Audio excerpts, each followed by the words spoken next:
नमस्कार. अ,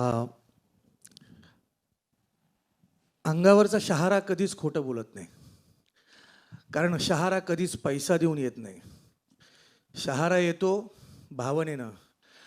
आणि जी भावना मला आत्ता व्यक्त करायची आहे त्यासाठी मला 2 ओळी अशा सुचतात की साद घालते माय मराठी तेथेची धन्य झालो.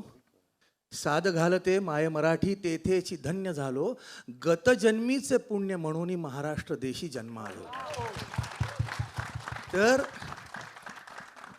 माझे आजी आजोबा जिथून कुठून आले, मी धन्य झालो की मी या पुण्यभूमीत जन्माला आलो. ज्या भूमीमध्ये सह्याद्रीच्या दऱ्याखोऱ्यातून वाहणारा वारा माझ्याही अंगावरून जेव्हा जातो तेव्हा तो माझ्या शहाऱ्याशी स्वतः बोलतो.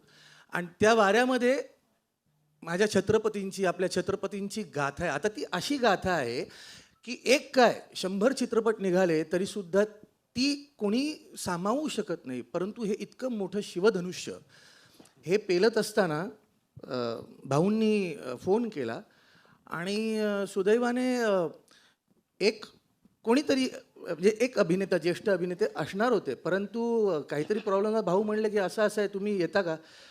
आणि मी आलो आणि मी काम केलं. आणि आज या क्षणी इथे उभं राहिलेलं असताना जेव्हा मी ट्रेलर पाहिला तेव्हा मला धन्य झाल्यासारखं वाटलं. कारण एकतर या सगळ्या मंडळींच्या सोबत मी या चित्रपटात आहे.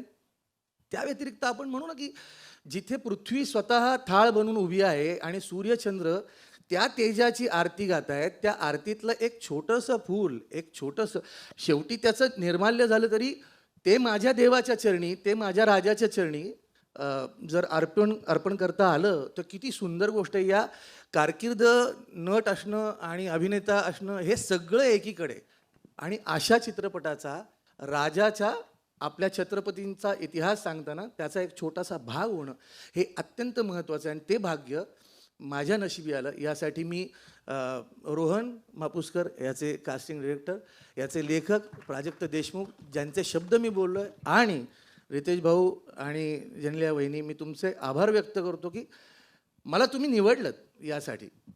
म्हणून म्हणजे काय मला माहीत नाही की आपली मुलं बाळं आपली नावं काढतील की नाही, पुढे कोणी घेईल की नाही. 2 पिढ्यानंतर सगळे विसरतात, पण हा चित्रपट राहील आणि या चित्रपटाच्या निमित्ताने आपण राहू. ही फार मोठी गोष्ट आहे.